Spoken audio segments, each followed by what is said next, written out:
ये कौन बांटता है? नहीं देखिए, लालू यादव जी हैं तो अपना यादव को कोर वोटर मानते हैं ना। कभी यादव सम्मेलन किया है क्या? नहीं सम्मेलन नहीं किया, कोर वोटर मानते हैं ना। एकदम है। सवर्णों का एक बीजेपी मानती है सवर्णों को अपना कोर वोटर।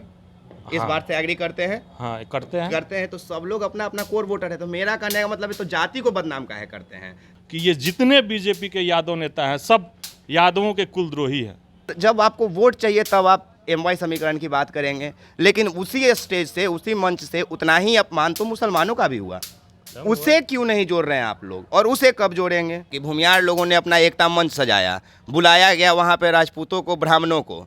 कल रामकृपाल यादव जी अपना बापू सभागार में यादवों का मंच सजाएं, बुलाया गया ब्राह्मणों को, भूमियारों को, राजपूतों को, यादवों को। तो काहे नहीं वर्ग का बोलते हैं कि हम मंच सजा रहे हैं? फिर जाति का नाम क्यों देते हैं? क्योंकि फिर एक जाति का संख्या निकल के आता है। मेरा कहने का मतलब है कि तो फिर वर्ग का दीजिए ना। नवादा में अमित शाह आए थे, मलवा में कौन कौन लोग थे? जो बड़ा मला बना था, नित्यानंद राय कहाँ क्यों हटा दिया गया? पीछे ठेल करके हटा दिया गया कि आप बाहर जाइए। हमारे साथ इस वक्त सिवान के भगवानपुर हाट के 2 बार के जिला परिषद W यादव जी हैं, और खासकर बातचीत करने के लिए हम लोग इसलिए आए हैं कि आजकल जातियों को जोड़ने का एक नया खेल चल रहा है बिहार में। अब पता नहीं है इसलिए हो रहा है शायद कि बिहार में जातीय जनगणना हो चुका है, रिजल्ट आ गया, आंकड़ा बता दिया गया, और नीतीश जी ने उसके आधार पर आरक्षण भी बढ़ाकर 75% कर दिया। अब अमित शाह आते हैं मुजफ्फरपुर में 5 तारीख को और कह के चले जाते हैं कि यादव और मुस्लिमों का संख्या बढ़ाया गया और ऐसे भी हमें उसे ज़रूरत नहीं है उनका, मतलब कि यादव और मुसलमान का। इसी विषय पे बातचीत करने के लिए W यादव जी को हम फ़ोन करके बुला लिए कि भैया बताइए क्या इनका ओपिनियन है। तो सबसे पहले W यादव जी, आपका बहुत स्वागत एक्सपोज मीडिया में, और शुक्रिया कि आप इतने दूर से चल कर आए मेरे लिए।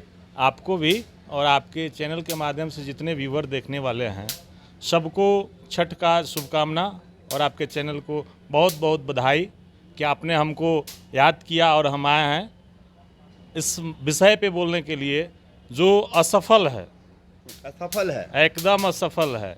जो बीजेपी में यादव नेता हैं, जो बीजेपी में असफल हो चुके हैं, जो अमित शाह, वही अमित शाह उसी मंच से यादवों के बारे में, यादवों के खिलाफ कुछ बोल रहे होते हैं, और वहीं पे सर नीचे कर करके ये सारे नेता यादवों के बारे में सुनते हैं, उसके बावजूद भी कुछ नहीं बोलते हैं। तो उसके काट के लिए ये कार्यक्रम किया गया कल का। लेकिन मैं धन्यवाद दूंगा उन वीर यादवों को कि वहाँ भी जाकर के कहने का काम किए कि हम लालू यादव के लिए वोट करेंगे, और हमारे दिल में लालू और तेजस्वी बचता है। अच्छा एक बात बताइए, अचानक से व्यापक रूप से बिहार में गोवर्धन पूजा किया जाने लगा। अब पहले श्री राम जी के नाम पे, और ये हम साफ साफ इसलिए कह रहे हैं क्योंकि 12 तारीख को शायद नवल किशोर यादव का एक प्रेस कॉन्फ्रेंस था जिसमें वो कहते हैं कि जो कंस के वंशज हैं वो इधर रहेंगे, और जो कृष्ण के वंशज हैं वो गुजरात वाले नरेंद्र मोदी के साथ रहेंगे। इधर मतलब साफ था कि लालू यादव जी को वो टारगेट करते हैं। अब बताइए कि जो पहले श्री राम को पहले बाजार में लाएं, अब वो श्री कृष्ण को लेकर आ रहे हैं। इससे कितना सहमत है कि पहले जो वोट जातियों पे आधारित होता था, पहले जो वोट हम लोग विकास के मकसद देते थे, अब हम लोग भगवान चुन के दे रहे हैं, और ये हमारे नेता लोग कर रहे हैं और हम लोग बड़ा खुशी खुशी उनका साथ देते हैं। ये स्टार्टिंग किसने किया? इसका शुरुआत किसने किया? बीजेपी ने किया। आपको याद होगा अडवाणी का रथ यात्रा, जिसको लालू यादव ने रोकने का काम किया समस्तीपुर में। बिल्कुल, ये बीजेपी वाले धर्म के नाम पे, जाति के नाम पे बांटने का काम करते हैं। यही लोग जब से जनसंघ बना है तब से ये लोग जातियों को बांटने का काम करते हैं, धर्म के नाम पे बांटने का काम करते हैं। और ये नवल किशोर यादव कैसे कह दिए कि जो कंस के वंशज है उधर है? आपके चैनल के माध्यम से मैं कहना चाहता हूं कि ये जितने बीजेपी के यादव नेता हैं सब यादवों के कुलद्रोही हैं एकदम।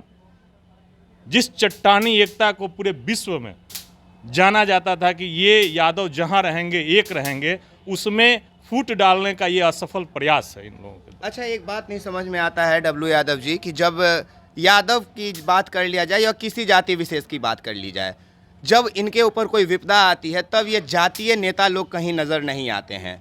कई उदाहरण हैं, अभी देवरिया में प्रेम यादव के साथ जो हुआ, अभी हाल फिलहाल में 5 दिन पहले विक्रम के एक देवराज यादव की हत्या कर दी गई है। कोई वहाँ नहीं गए, मीसा यादव गई थी, मीसा भारती जी। लेकिन फिर भी व्यापक रूप से लोग अपने ही लोगों के जब दुर्घटना में साथ नहीं देते, फिर वो किस हक से अपने जातियों का भीड़ बुलाते हैं? देखिए, यादवों को इस लिहाज से देखा जाता है, यादवों को इस लिहाज से माना जाता है कि यादव जब जब धरती पे आताताइयों का प्रयास बढ़ जाता है, उनका बल बढ़ जाता है, तो यादव कुल में यादव कुल के लोग उसको मिटाने का काम करते हैं। उसको आप देख रहे होंगे कि 1990 के दशक को, हम लोग तो उस समय बहुत छोटे थे, जन्म हुआ था 1990 के दशक में। इसी बिहार की धरती पे जब गरीब गुरबा और अति पिछड़ा, अल्पसंख्यक और दलित समाज, पिछड़ा समाज के लोगों को वोट डालने का अधिकार नहीं दिया जाता था, उनको पढ़ने का अधिकार नहीं था, उनको बोलने का अधिकार नहीं था, उनको चप्पल पहनकर चलने का अधिकार नहीं था, उनको खटिया पे बैठने का अधिकार नहीं था, तो उस समय श्री लालू प्रसाद यादव ने उनको अधिकार दिलाने का काम किया। चलिए, आप लालू तो प्रसाद यादव का जिक्र किए, नहीं ठीक है, बढ़िया बात है, हम सहमत भी है डब्लू यादव जी। जब कल रामकृपाल यादव बापू सभागार में नित्यानंद राय और बड़े बड़े नेता लोग जब अपने अपने जन समर्थकों का मनोबल बढ़ा रहे थे, तब लालू प्रसाद यादव भी दूसरे तरफ बयान देते हैं और कहते हैं कि रामकृपाल यादव तो पहले चोरी चमारी करता था, और अपने वो जिस ठेठ बिहारी अंदाज में बोलते सब गोरिया टोली के होटल उटल को, दुकान उकान को लूट लिया। तो अगर रामकृपाल यादव चोर थे, लुटेरा थे, तो पहले थे तो आरजेडी में। बनाया किसने था? लालू यादव उठा करके लाया कौन था? तो क्या आप सहमत है कि मतलब रामकृपाल यादव जी को उस व्यक्ति को वहां तक नीचे फर्श से अर्श तक पहुंचाने वाला व्यक्ति कौन था? समाज के जितने निचले स्तर के व्यक्ति हैं उनको राजनीतिक स्टेटस दिलाने वाले लालू प्रसाद यादव हैं। अगर नहीं आपको ये है तो आज मुन्नी रजक को देख लीजिए, मुन्नी रजक को कहाँ पहुंचा दिए हैं, भगवतिया देवी को जानते हैं कहाँ पहुंचा दिए। तो कई ऐसे नाम हैं जिनको लालू यादव ने अर्श से फर्श पे पहुंचाने का काम किया है, भले बाद में वो चाहे कहीं चले जाए। यादव के ऊपर तो राजनीति हो गया। सिवान से आप आते हैं, मुस्लिम समीकरण की ओर चलते हैं। यादव एमवाई समीकरण को हमेशा से बिहार में देखा जाता है, और इंडिया में अगर कहा जाए तो सब मानते हैं कि सब समीकरण को तुम तोड़ सकते हो, लेकिन यादव और मुसलमान के समीकरण को नहीं तोड़ सकते हो। अभी साहबुद्दीन साहब के बेटे जो ओसामा साहब है वो जेल में हैं, हिना साहब जो हैं वो भी बाहर हैं। राष्ट्रीय अभी जो हमारे क्षेत्रीय पार्टी राष्ट्रीय जनता दल है, जिसमें साहबुद्दीन साहब ने अपना बहुत योगदान दिया, आज उस पार्टी ने ओसामा साहब को भी नज़रअंदाज कर दिया और हिना साहब को भी। जब अमित शाह कहते हैं कि हमारे ये राज्य में, बिहार में यादव और मुसलमान की ज़रूरत नहीं है, तो यादवों के नेता तो उभर के आ गए। चाहे लालू प्रसाद यादव अपना कृष्ण के वंशज को समेटने में लगे हों, चाहे उसी कृष्ण के वंशज को रामकृपाल समेट रहे हों, अपने अपने वंशज को तो सब समेट रहे हैं, और जो दूसरे के पास है उसको कंस का बता दे रहे हैं। पर जब आपको वोट चाहिए तब आप एमवाई समीकरण की बात करेंगे, लेकिन उसी स्टेज से, उसी मंच से उतना ही अपमान तो मुसलमानों का भी हुआ। उसे क्यों नहीं जोड़ रहे हैं आप लोग, और उसे कब जोड़ेंगे? एकदम हम लोग जोड़ रहे हैं। और ये लोग जो मुसलमान विरोधी दंगा फसाद कराने वाले ये जो पार्टी है, तो उनके लिए हमेशा अगर कोई खड़ा रहने वाला व्यक्ति हो तो उसका नाम बता दीजिए। तो अब ऐसा लग रहा है डब्लू यादव जी कि लोग पीछे हटने लगे हैं। माफ़ कीजिएगा, कई लोग हैं जो सिवान से ही हमने देखा है कि पोस्ट के माध्यम से नाराज़गी व्यक्त करते हैं कि तेजस्वी यादव फिर या राष्ट्रीय जनता दल पार्टी जो है वो खुलकर साहबुद्दीन के सामने उनके परिवार के साथ नहीं खड़ी हो पा रही है।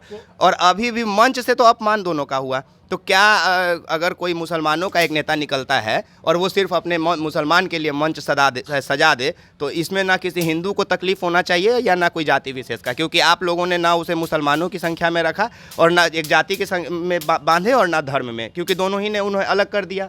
मुसलमान जानते हैं धर्मनिरपेक्षता की बात, मुसलमान जानते हैं कि राष्ट्रीय जनता दल ने मुसलमानों के लिए क्या किया है, वो धर्मनिरपेक्षता की बात जानते हैं और वो समझते हैं कि हमको कहाँ रहना है, कहाँ नहीं रहना है। और ये बात नहीं है, मुस्लिम चेहरे बहुत सारे नेता ऐसे हैं जो अपने अपने क्षेत्रों में दिग्गज हैं और काम करते हैं उन लोगों के लिए।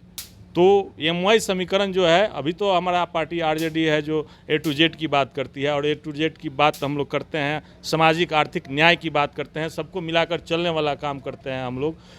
जहाँ तक आप बात की सिवान की कि जो पोस्टर में आ रहा है, ये आ रहा है, कुछ दिन पहले की बात है, भाई वीरेंद्र आपको सिवान में गए थे, उन्होंने कहा, अपने मीडिया को संबोधित करते हुए उन्होंने कहा कि हिना साहब कहीं नहीं गई हैं, हिना साहब आरजेडी के साथ हैं।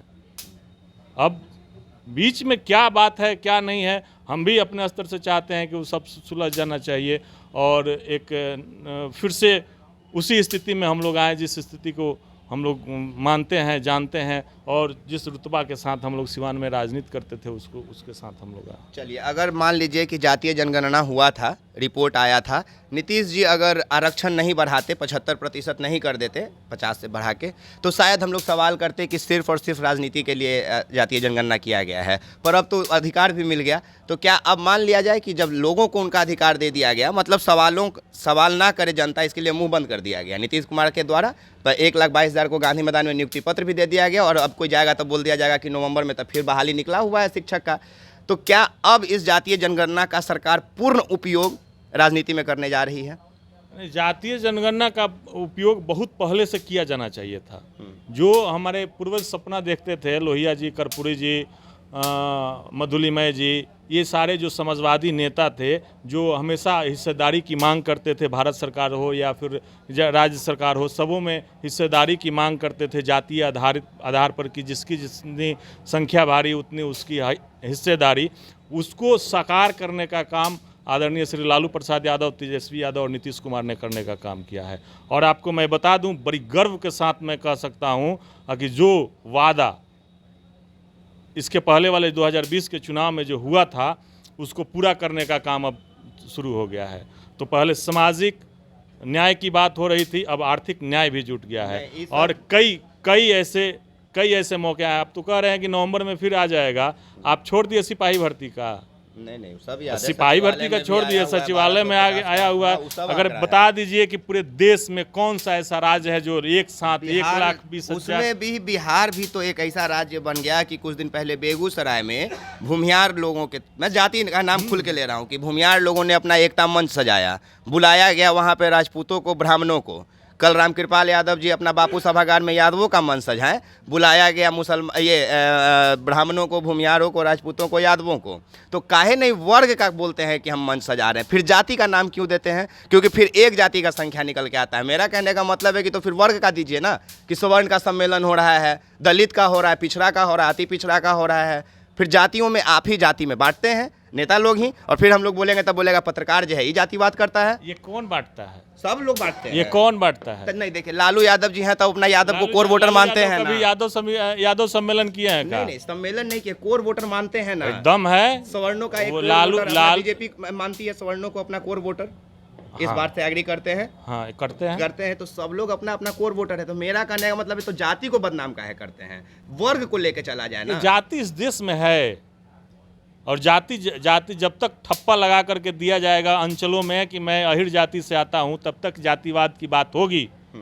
अगर इतना ही ये है तो भारत की सरकार ये ठप्पा मिटाने का काम करे, जातिवाद खत्म करने का काम करे अंचलों से। अगर हमारे नाम के आगे नहीं लगाए कि हाँ आप अहिर जाति से आते हैं, क्यों जाति प्रमाण पत्र बनता है? जिला परिषद हैं जी, भगवानपुर हाट से, सिवान के जिला परिषद के तौर पे आपके पास भी अपनी वोट बैंक होगी, लोग आपको मानते होंगे। आप उसका इस्तेमाल लोकसभा और विधानसभा में कैसे करेंगे? जाति देखकर या अपने एरिया के जो विधानसभा में शिक्षित उम्मीदवार होंगे उनको देखकर? क्योंकि आप जिसका सपोर्ट करेंगे, आपके पास जो वोटर होगा वो भी उसी तरफ घूमेगा। हम जिस पार्टी से ताल्लुकात रखते हैं, हम उस पार्टी को देख करके सपोर्ट करने का काम करेंगे। राष्ट्रीय जनता दल को देखते हैं, राष्ट्रीय जनता दल के साथ हैं, और उसमें पदाधिकारी भी हैं। और मैं चाहूँगा कि हमारे क्षेत्र के जितने अधिक से अधिक लोग हैं, राष्ट्रीय जनता दल, इंडिया गठबंधन को सपोर्ट करने का काम करें। ठीक है। अगर इस तरह का फिर जातीय सम्मेलन अगर होगा तो बिहार में जातीय सम्मेलन हमको नहीं लगता है कि इंडिया गठबंधन कराएगी, क्योंकि इंडिया गठबंधन अभी हाल ही में तो सर्वे करा करके दे दिया, अब आरक्षण दे दिया, अब क्या चाहिए? हर चीज़ तो दे दिया, लेकिन बीजेपी को कोई एजेंडा नहीं मिल रहा है। और बीजेपी में शामिल कुछ जातीय नेता हैं, उनको कुर्सी नहीं मिल रहा है, उनको टूल पे बिठाया जा रहा है, उनको माला में जगह नहीं मिल रहा है। इसलिए जाति का नाम लेकर के ये लोग सम्मेलन करवाने का काम कर रहे हैं। नवादा में अमित शाह आए थे, मलवा में कौन कौन लोग थे? जो बड़ा माला बना था, नित्यानंद राय कहाँ क्यों हटा दिया गया? पीछे ठेल करके हटा दिया गया कि आप बाहर जाइए। तो उसको भुनाने के लिए ये लोग सम्मेलन करवाने का काम किए। चलिए, बहुत बहुत शुक्रिया डब्लू यादव जी कि आपने वक्त दिया। बाकी देखिए, बिहार में जाति जो है, मैं अक्सर कहता हूं कि बिहार में नहीं, इस देश का नींव जो है वो जाति है। अगर जाति को आप इस देश से हटा देंगे तो पूरा देश गिर जाएगा, क्योंकि चाहे वो महाराष्ट्र हो, केरला हो, या फिर बिहार हो, झारखंड हो, हर जगह अपने अपने जातियों को वहाँ के जो नेता लोग हैं वो कोर वोटर बना के रखे हुए हैं। जैसे बिहार का एक क्षत्रिय राज चलता है कि अगर मुसलमान और यादव का समीकरण जिसके तरफ रहेगा तो एक सरकार बने या नहीं, एक बढ़िया सीट निकाल के वो पार्टी ले आता है। वैसे ही आदिवासियों को झारखंड में रखा जाता है। तो अलग अलग क्षेत्र में अलग अलग स्थानीय लोगों को महत्व दिया जाता है। लेकिन बिहार में एक जातीय जनगणना के बाद नया परिरूप देखने को मिल रहा है कि हर जाति अपने अपने लोगों को बुलाकर अपना बाहुबल, अपना जातीय वर्चस्व दिखाने के चक्कर में लगे हुए हैं कि मेरे पास इतनी की संख्या में मेरे जातीय लोगों का संरक्षण प्राप्त है या फिर प्यार मोहब्बत हमको मिलता है, जिसके दम पे हो सकता है कि वो आने वाले लोकसभा या विधानसभा में सीटों का बंटवारा भी जाके कर सकते हैं। क्योंकि उदाहरण के लिए आपको हम बताते हैं कि मुकेश सहनी जब राजनीति में एंट्री किए थे तो उनका एंट्री कुछ इसी तरह हुआ था कि जिस दिन बिहार में मोदी जी का एक महोत्सव था, एक मंच सजा था, उसी दिन मुकेश सहनी उनके विपरीत हजारों बाइकों का काफिला निकाल दिए और मोदी जी के सामने से निकल गए। मोदी जी को देखने के बाद लगा कि अरे ये कौन है, मेरा जिस दिन रैली है उसी दिन 1000 बाइक उसके पास भी है। तो उन्होंने मुकेश सहनी को बुलाया और आज वो कहाँ है देख लीजिए। तो हो सकता है कि ये बाहुबल अपना जातीय रंग दिखाने का एक राजनीति में हिस्सा पाने का व्यवस्था या तरीका हो सकता है। राम कृपाल यह दिखाना चाहते हो कि अभी भी पाटलिपुत्र जो लोकसभा सीट है वो उनके हाथ में सुरक्षित है, क्योंकि वहाँ के लोग उनको प्यार करते हैं। लेकिन हकीकत क्या था ये सब लोगों ने देखा। कोई राम कृपाल के फ्री के गाड़ी में बैठ के गंगा स्नान करने आया हुआ था, तो कोई पटना घूमने आया हुआ था। कोई कह रहा था कि हमें गोवर्धन पूजा के नाम पे भ्रमित करके बुला लिया गया और हम तो गोवर्धन पूजा मनाने आए थे, पता होता कि यहाँ बीजेपी को हम सपोर्ट करने आए हैं। तो नहीं आते, हम कोर लालूवादी हैं, ये उन लोगों का मानना था। बात बाकी आप एक्सपोज मीडिया देख रहे हैं, मेरा नाम विकास राज है। तमाम लोगों का बहुत शुक्रिया। जय हिंद, जय बिहार, धन्यवाद।